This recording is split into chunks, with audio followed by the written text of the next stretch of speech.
आज है सतगुरुवार का दिन। सुनेंगे आज के सतगुरु शिव बाबा के वरदानी महावाक्य।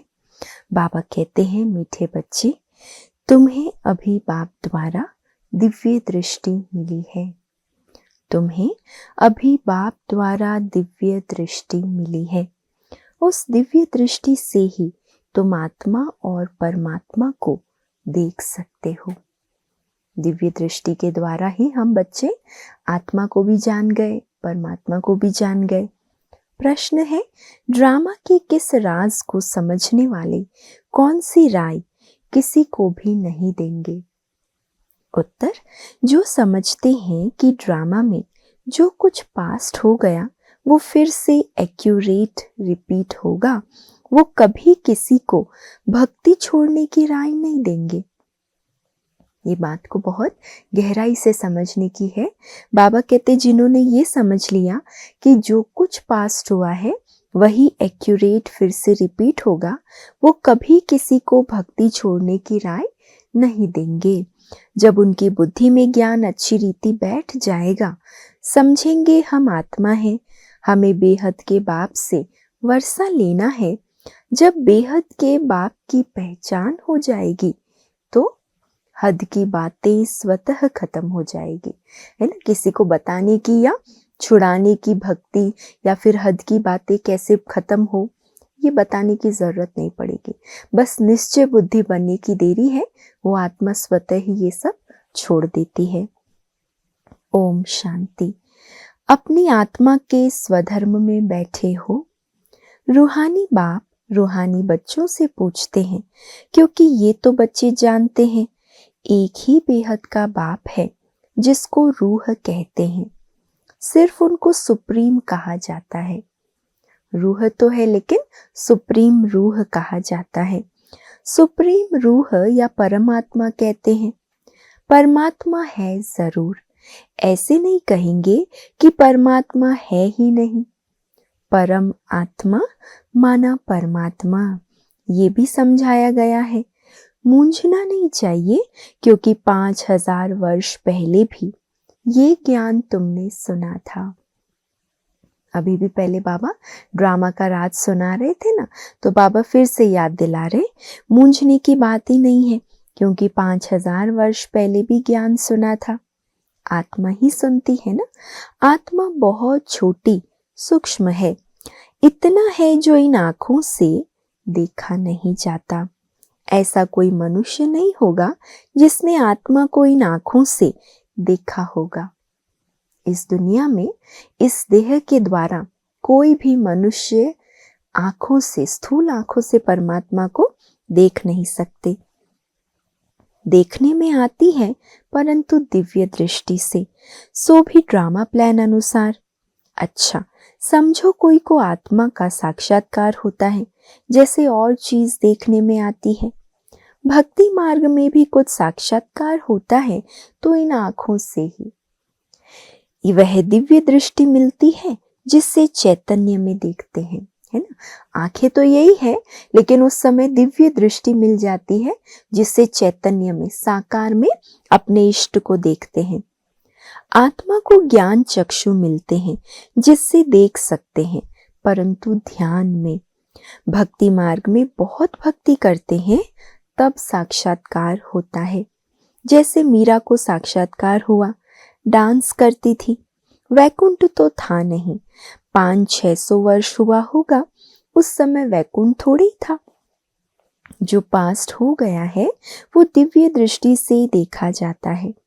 जब बहुत भक्ति करते करते एकदम भक्तिमय हो जाते हैं, भक्ति में इतना लीन जाते हैं, जब बहुत भक्ति करते करते एकदम भक्तिमय हो जाते हैं, माना इतना भक्ति में खो जाते हैं, लीन हो जाते हैं, आंखों में आंसू आने लगते हैं, जैसे सुध-बुध खो गए, ऐसा जब अवस्था होती है तब दीदार होता है, परंतु उससे मुक्ति नहीं मिलती। सिर्फ दर्शन हुआ लेकिन मुक्ति तो नहीं मिलेगी। मुक्ति, जीवन मुक्ति का रास्ता भक्ति से बिल्कुल न्यारा है। भारत में कितने ढेर मंदिर है। शिव का लिंग रखते हैं, बड़ा लिंग भी रखते हैं और छोटा भी रखते हैं। अब ये तो बच्चे जानते हैं, जैसी आत्मा है वैसे परमपिता परमात्मा है। साइज सबका एक ही है, जैसे बाप वैसे बच्चे। आत्माएं सब भाई भाई है। आत्मा भी ज्योति बिंदु, परमात्मा भी ज्योति बिंदु। आत्मा ये शरीर में आती है पार्ट बजाने, ये समझने की बातें हैं। ये कोई भक्ति मार्ग की दंत कथाएं नहीं है। ज्ञान मार्ग की बातें सिर्फ एक बाप ही समझाते हैं। पहले पहले समझाने वाला बेहद का बाप निराकार ही है। उनके लिए पूरी रीति कोई भी समझ नहीं सकते। कहते हैं वो तो सर्वव्यापी है, ये कोई राइट नहीं। बाप को पुकारते हैं, बहुत प्यार से बुलाते हैं। कहते हैं बाबा आप जब आएंगे तो आप पर हम वारी जाएंगे। कल भी बाबा ने यही हमारा वायदा याद दिलाया ना, कि तुमने वायदा किया था कि बाबा आप आओ तो सही, हम आप पर बलिहार जाएंगे। तो बाबा आपको आपका वायदा याद दिला रहा है। अभी फिर बाबा कहते हैं आपने कहा था हम वारी जाएंगे, मेरा तो आप दूसरा न कोई। तो जरूर उनको याद करना पड़े। वो खुद भी कहते हैं हे बच्चों, आत्माओं से ही बात करते हैं। इसको रूहानी नॉलेज कहा जाता है। गाया भी जाता है आत्मा और परमात्मा अलग रहे बहुकाल। ये भी हिसाब बताया है। बहुत काल से तुम आत्माएं अलग रहती हो, जो ही फिर इस समय बाप के पास आई हो फिर से अपना राजयोग सीखने। ये टीचर सर्वेंट है। टीचर हमेशा ओबीडिएंट सर्वेंट होते हैं। बाप भी कहते हैं हम तो सब बच्चों का सर्वेंट हूँ। तुम कितना हुज्जत से बुलाते हो, हे पतित पावन आकर हमको पावन बनाओ। सब है भक्तियाँ। कहते हैं हे भगवान आओ हमको फिर से पावन बनाओ। पावन दुनिया स्वर्ग को और पतित दुनिया नर्क को कहा जाता है। ये सब समझने की बातें हैं। ये कॉलेज अथवा गॉडफादरली वर्ल्ड यूनिवर्सिटी है।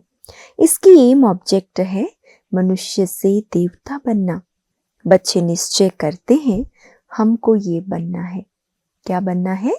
नर से नारायण बनना है, नारी से लक्ष्मी बनना है। जिसको निश्चय ही नहीं होगा वो क्या करेगा?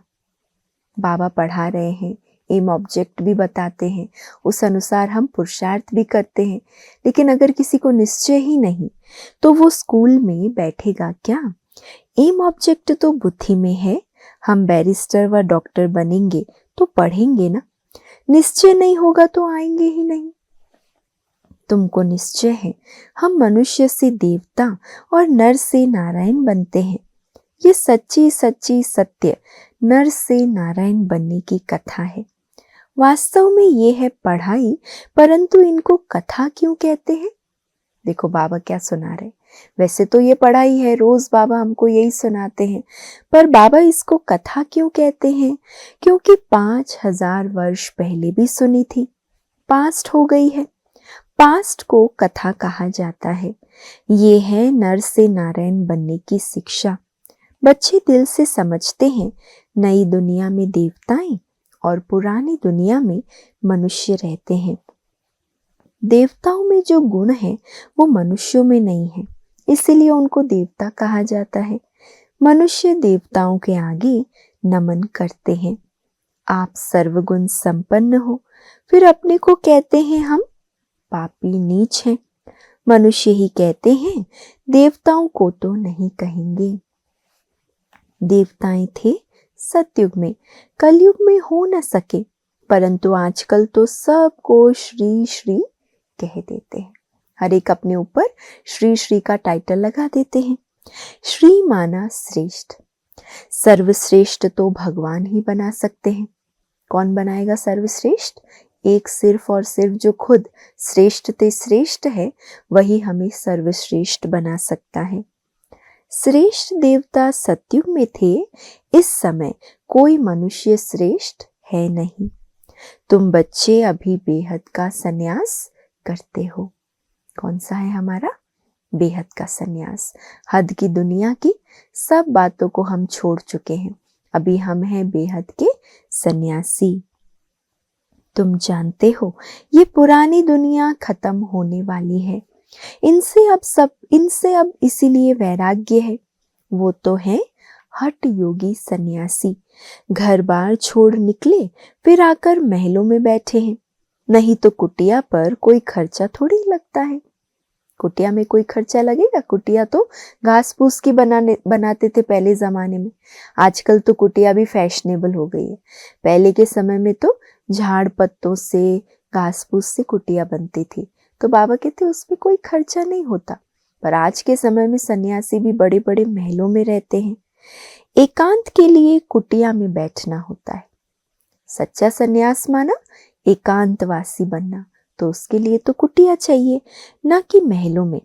बाबा की भी कुटिया बनी हुई है। कुटिया में सब सुख है। अंत समय तक ब्रह्मा बाबा भी अपनी कुटिया में ही रहे। बच्चों के लिए कमरे बनवाए, लेकिन खुद कभी कमरे में नहीं रहे। अभी तुम बच्चों को पुरुषार्थ कर मनुष्य से देवता बनना है। तुम जानते हो ड्रामा में जो कुछ पास्ट हो गया वो फिर से एक्यूरेट रिपीट होगा। इसीलिए किसको भी ऐसी राय नहीं देनी कि भक्ति छोड़ो। जब ज्ञान बुद्धि में आ जाएगा तो समझेंगे हम आत्मा हैं, हमको अब तो बेहद के बाप से वर्षा लेना है। बेहद के बाप की जब पहचान होती है तो फिर हद की बातें खत्म हो जाती है। बाबा कहते हैं गृहस्थ व्यवहार में रहते सिर्फ बुद्धि का योग बाप से लगाना है। इतना विशेष ये कार्य हमें गृहस्थ व्यवहार में रहते करने की बाबा फरमान करते हैं। शरीर निर्वाह के लिए कर्म भी करना है। जैसे भक्ति में भी कोई कोई बहुत नौधा भक्ति करते हैं, नियम से रोज जाकर दर्शन करते हैं। देहधारियों के पास जाना वो सब है जिस्मानी यात्रा। भक्ति मार्ग में कितने धक्के खाने पड़ते हैं, यहाँ कुछ भी धक्का नहीं खाना है। आते हैं तो समझाने के लिए बिठाया जाता है, बाकी याद के लिए कोई एक जगह बैठ नहीं जाना है। एक ही जगह बैठ गए तो कर्म कैसे करेंगे? बाबा कहते बैठना नहीं है। भक्ति मार्ग में कोई श्री कृष्ण का भक्त होता है तो ऐसे नहीं कि चलते फिरते श्री कृष्ण को याद नहीं कर सकते। इसीलिए जो पढ़े लिखे मनुष्य होते हैं कहते हैं श्री कृष्ण का चित्र घर में रखा है, फिर तुम मंदिरों में क्यों जाते हो? श्री कृष्ण के चित्रों की तुम वहां कहाँ भी पूजा करो। अच्छा, चित्र ना रखो, याद करते रहो। जो समझदार होंगे भक्त भी तो ऐसा बात कहेंगे ना कि कृष्ण का चित्र तो जब घर में है तो कहाँ भी रहते तुम पूजा करो। पूजा नहीं है के लिए चित्र नहीं है तो याद भी कर सकते हो। एक बार चीज देखी तो फिर वो याद रहती है ना। तुमको भी यही कहते हैं। शिव बाबा को तुम घर बैठे याद नहीं कर सकते हो, ये तो है नई बात। शिव बाबा को कोई भी जानते नहीं, नाम रूप देश काल को जानते ही नहीं। कह देते हैं सर्वव्यापी है। आत्मा को परमात्मा तो नहीं कहा जाता है। आत्मा को बाप की याद आती है, परंतु बाप को जानते नहीं हैं तो समझाना पड़े कि 7 रोज हैं। परंतु बाप को जानते नहीं हैं तो समझाना पड़े 7 रोज। फिर रेजगारी पॉइंट्स भी समझाई जाती है।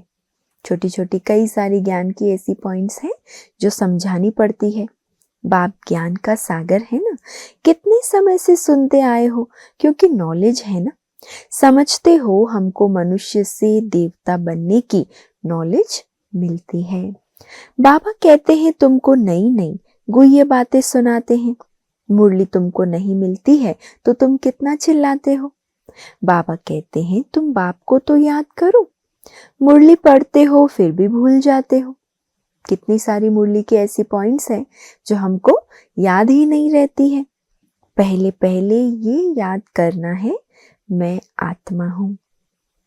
इतनी छोटी बिंदी हूं, आत्मा को भी जानना है। कहते हैं इनकी आत्मा निकल दूसरे में प्रवेश किया। अब आत्मा ही जन्म लेते लेते हम आत्मा ही जन्म लेते लेते अब पतित अपवित्र बने हैं। पहले तुम पवित्र गृहस्थ धर्म में थे, लक्ष्मी नारायण दोनों पवित्र थे, फिर दोनों ही अपवित्र बने। फिर दोनों पवित्र होते हैं तो क्या अपवित्र से पवित्र बने या पवित्र जन्म लिया?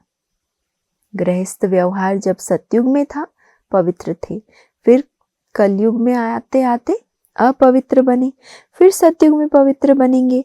तो बाप बैठ समझाते हैं कैसे तुम पवित्र थे, फिर वाम मार्ग में जाने से अपवित्र बने हो। पुजारी को अपवित्र और पूज्य को पवित्र कहेंगे। सारे वर्ल्ड की हिस्ट्री ज्योग्राफी तुम्हारी बुद्धि में है। कौन कौन राज्य करते थे, कैसे उन्हों को राज्य मिला, ये तुम जानते हो और कोई नहीं जो जानता हो। तुम्हारे पास भी आगे ये नॉलेज रचता और रचना के आदि मध्य अंत की नहीं थी। गोया नास्तिक थे, नहीं जानते थे। नास्तिक बनने से कितना दुखी बन जाते हैं। अब तुम यहाँ आए हो ये देवता बनने, वहां कितने सुख होंगे। दैवी गुण भी यहाँ धारण करने हैं। प्रजापिता ब्रह्मा की औलाद भाई बहन ठहरे ना। क्रिमिनल दृष्टि जानी नहीं चाहिए, इसमें है मेहनत। आंखें बड़ी क्रिमिनल है, सब अंगों से क्रिमिनल है आंखें, क्योंकि सबसे पहले दृष्टि ही खराब होती है। दृष्टि से वृत्ति खराब हुई और वृत्ति से फिर कृति अर्थात कर्म खराब होते हैं। तो बाबा कहते सबसे जास्ती विकारी बनाने वाली ये आंखें हैं। आधा कल्प क्रिमिनल, आधा कल्प सिविल रहती है। सतयुग में क्रिमिनल नहीं रहती। इसलिए बाबा ने कल परसों की मुरली में बताई थी एक बहुत सुंदर बात। बाबा ने कहा था कि तुम्हें ज्ञान की अव्यक्त आंखें मिली है। कितना सुंदर ये शब्द है, अव्यक्त आंखें। आंखों में अव्यक्त स्थिति, अव्यक्तपना, अव्यक्त स्वरूप दिखाई दे। आंखें क्रिमिनल है तो असुर कहलाते हैं। कितनी कड़ी बात है। अगर हमारी आंखें क्रिमिनल होती है तो बाबा कहते वो फिर असुर कहलाते हैं। बाप खुद कहते हैं मैं पतित दुनिया में आता हूँ, जो पतित बने हैं उनको ही पावन बनना है। मनुष्य तो कहते हैं ये अपने को भगवान कहलाते हैं। झाड़ में देखो एकदम तमो प्रधान दुनिया के अंत में खड़ा है, फिर तपस्या कर रहे हैं। सतयुग से लक्ष्मी नारायण की डिनाइस्टी चलती है, संवत भी इन लक्ष्मी नारायण से गिना जाएगा। इसीलिए बाबा कहते हैं लक्ष्मी नारायण का राज्य दिखाते हो तो लिखो, इससे 1250 वर्ष के बाद त्रेता। शास्त्रों में फिर लाखों वर्ष लिख दिए हैं। रात दिन का फर्क हो गया ना। ब्रह्मा की रात आधा कल्प और ब्रह्मा का दिन आधा कल्प, ये बातें बाप ही समझाते हैं। फिर भी कहते हैं मीठे बच्चे अपने को आत्मा समझो और बाप को याद करो। उनको याद करते करते तुम पावन बन जाएंगे, फिर अंतमति सुगति हो जाएगी। बाबा ऐसे नहीं कहते हैं यहाँ बैठ जाओ। सर्विसेबल बच्चों को तो बिठाएंगे नहीं। सेंटर्स, म्यूजियम आदि खोलते रहते हैं।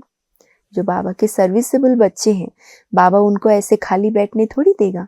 बाबा कहेगा म्यूजियम खोलो, प्रदर्शनी समझाओ, सेंटर्स खोलो।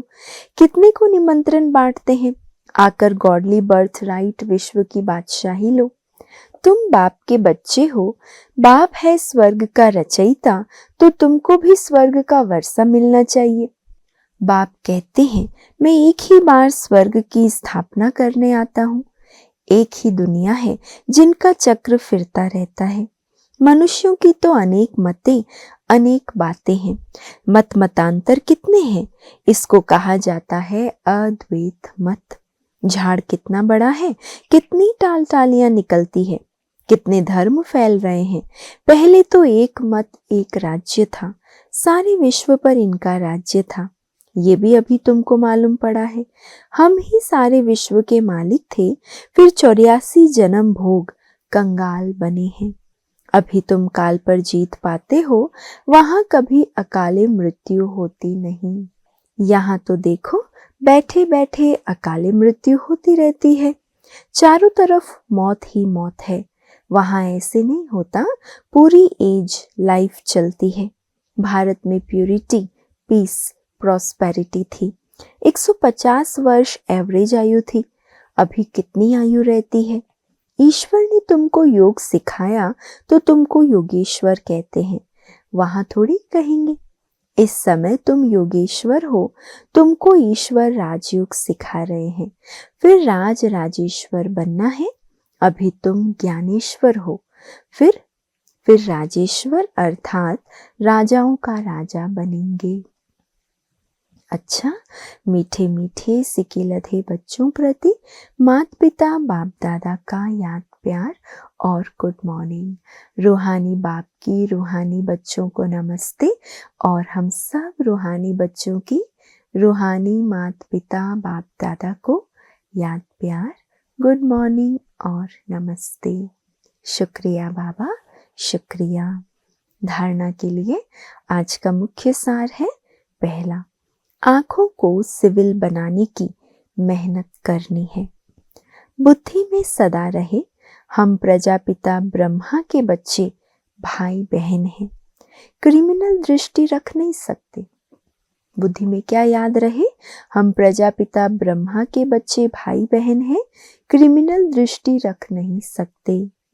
दूसरा है, शरीर निर्वाह अर्थ कर्म करते बुद्धि का योग एक बाप से लगाना है।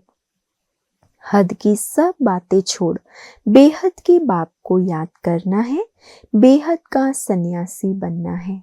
आज का वरदान है, बाबा शब्द की स्मृति से कारण को निवारण में परिवर्तन करने वाले सदा अचल अडोल भव।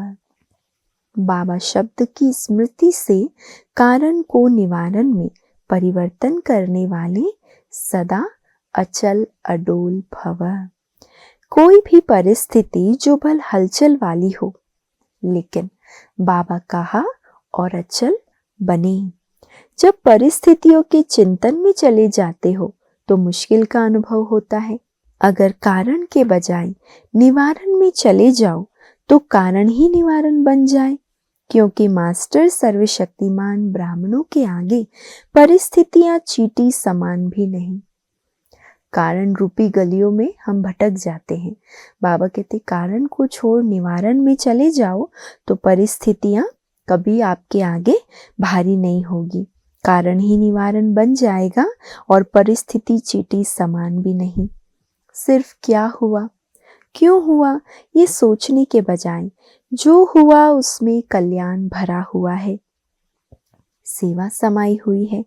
भल रूप सरकमस्टांस का हो, लेकिन समाई हुई सेवा है।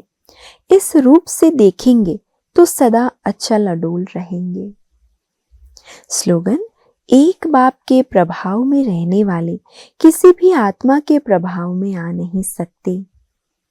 एक बाप के प्रभाव में रहने वाले किसी भी आत्मा के प्रभाव में आ नहीं सकते। अव्यक्त इशारे हैं आज के। संपन्न व कर्मातीत बनने की धुन लगाओ। कर्मातीत स्थिति को प्राप्त करने के लिए सदा साक्षी बन कार्य करो। साक्षी अर्थात सदा न्यारी और प्यारी स्थिति में रह कर्म करने वाली मैं अलौकिक आत्मा हूँ। क्या याद रखेंगे सारा दिन? मैं साक्षी बन अर्थात न्यारी और प्यारी स्थिति में रहे कर्म करने वाली अलौकिक आत्मा हूँ।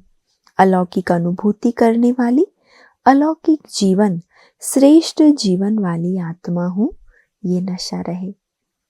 एक तो मैं अलौकिक आत्मा हूँ, अलौकिक अनुभूति करने वाली, अलौकिक जीवन जीने वाली, श्रेष्ठ जीवन वाली आत्मा हूँ। ये नशा रहे। कर्म करते यही अभ्यास बढ़ाते रहो तो कर्मातीत स्थिति को प्राप्त कर लेंगे। अच्छा, ओम शांति।